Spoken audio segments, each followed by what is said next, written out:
Hey everyone, welcome to a new video. So today we're going to check in with Korea and see what they've got cooking up for us with the last patch of the preseason. A lot of you will probably be aware already, but 9.24 is the last of the preseason, and then we're going to go straight into 10.1, and that is probably going to be the first week of January, though we don't have a solid date just yet. We have about 3 weeks of this patch pretty much. We've got some good stuff, and the Diana rework also hit this patch, so we're going to start there.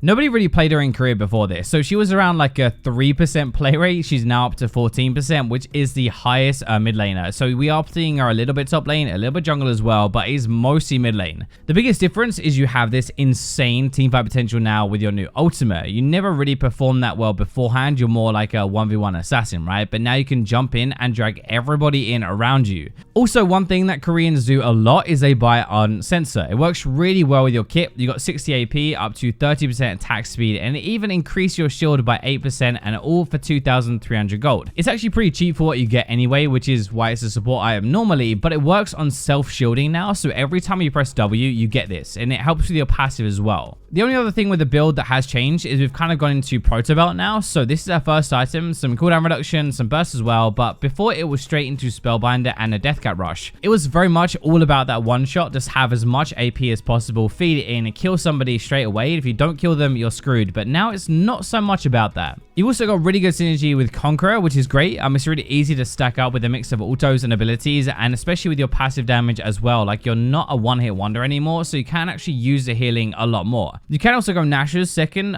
for more passive use as well, even though we don't include it on the build for this one, but it's really good with Conqueror, and probably honestly the build that we're going to see used more and more as we get used to the new version. The second one we're going to look at is also another Conqueror abuser, but just to say, the biggest trend in Korea right now is non-auto attacking bot laners. These are things like Cassiopeia, Yasuo, Misfortune, Syndra, especially at higher ranks. We're seeing less crit AD carries now. They're still there, but we're seeing more of these non-traditional ones. Cassiopeia is probably the most OP of these though, so we're going to look at her today. We see a mid and top lane as well, not just bot lane, and it is kind of because of Conqueror. It's just really easy to stack up. You get loads of stacks with your poison and with your E, your twin fangs as well, and even after the nerfs, it is really strong. A lot of that is because it isn't just the healing from Conqueror, it's your E, it's your Ravenous, it's your Taste of Blood as well. It makes you heal for a lot more than people expect, so you can keep dueling people and chase them down. So part of the reason we're going to have a bot lane now as well is you have a support to kind of help you early, but she also performs really well against most AD carries because she can poke from range with her Q and kind of outrange them and just get them down. Also, you can chase them down, you can run them through. It's pretty dangerous when she gets like one item, especially when she gets that Rylai's. The other side to it as well is that she scales insanely well. You can go double scale with Rod of Ages, but it's a little bit slow for bot lane, and you lose most of your games early if she does as well, so that's really why you want to get to like your power spike as soon as possible. Once you have a few items though, you're kind of this machine gun, right? You spit out your E's over and over and over, and you can actually out damage AD carries even late game. I actually think as well that she can kind of look after herself a little bit. Like, you've got your peel with your W, which was changed so you have no minimum range. You got your Rylai's, which keeps tanks off you as well, and it can really help you escape with that Q move speed.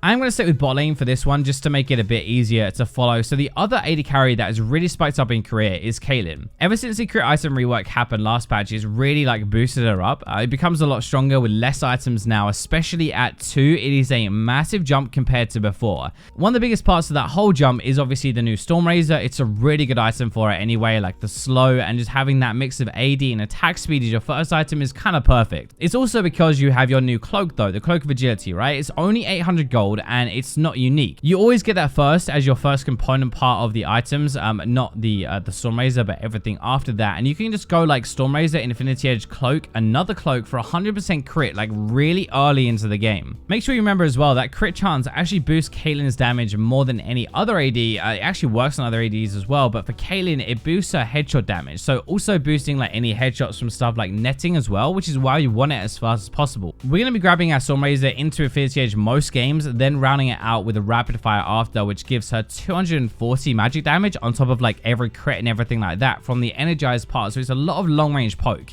Right now, she synergizes really well with a lot of supports as well, like the crowd control kind of lockdown into tons of damage if you get that trap off, and you have so many good supports that are good for that, like Nautilus, Leona, Thresh, even like Morgana as well. The other side to this is just that she is super safe, so she can deal with a lot of these other like laners kind of jumping on top of her right now, and basically this patch is early to mid is more about ability based, so like QW and headshots for more damage, and then later it's more about auto attacks. So next up, we're going to go into our top laners, and Quinn has been out of the meta for a while, but Koreans keep trying to make her work. Like last time was actually as a kind of roaming jungler. She is back to top lane though. Press attack is the most common now with the Conqueror and nerf, and press attack is also super easy to proc at the very start of fight, so it's a really good damage boost. So Sanguine Blade is the first part of this. You max your W, which gives her stupid amounts of attack speed to kind of burst and shred people like if you're trying to 1v1. This is a really big thing that kind of seems kind of weird because you actually max her only non-combat ability. The W is the revealing part like around you, but the passive gives up to 80% attack speed and 40% move speed when you attack a marked target. That's why you max it first, not your blind or not your E or anything like that. But you can't really exactly get on top of her if you're melee because of her E, and if you're ranged, she's gonna blind you and kill you before you can see her, so she's actually pretty good.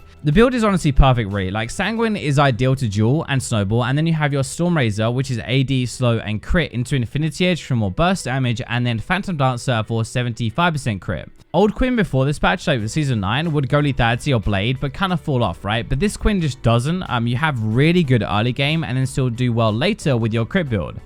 There is actually another pick like this as well that is designed to kind of roam around, and this one is a top tier pick in Korea. This is Rengar top lane, absolutely smashing kids in the lane phase.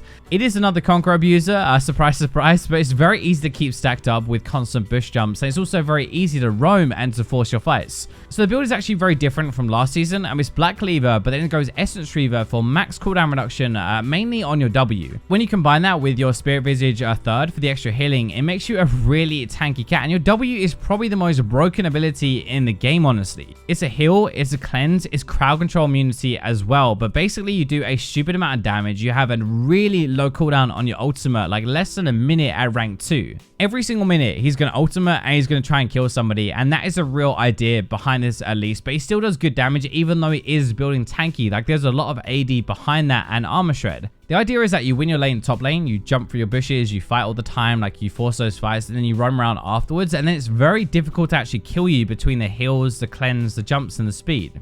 Moving on to our jungle, we actually haven't really had many changes, so we didn't really have many champions or anything like that, but one that is standing out is Shaco. The lethality rework has made him even stronger and even more annoying, but at least in Korea, he can speed through the new jungle and gank a lot earlier now. The new jungle kind of rewards like quicker farmers who can do more camps and also ones who gank as well, and Shaco can like do both of those to put them together thanks to his AoE boxes. You're taking Dark Harvest now as your keystone as well for even more burst, and Relentless Hunter for better map pressure, but the build is actually the same to start with most of the time. The new lethality items do work and they still do really well, but you still just want damage and mobility to get on top of people and kill them, and that really is Dustblade and Yumu's. One of the best new lethality items though is actually Umbral Glaive. It gives you extra damage but also the vision control. Infinity Edge later synergizes really well with your Q and backstab passive, so we go crit late game. Like Shaco is kind of ideal really, like very slippery, good at kind of controlling objectives, good at ganking, good at farming, like low cooldown invisibility, and you have your traps as well to escape, and kind of the clone to like bait people. When they reworked him a while ago, one of the ideas was that he is going to scale better now, which he does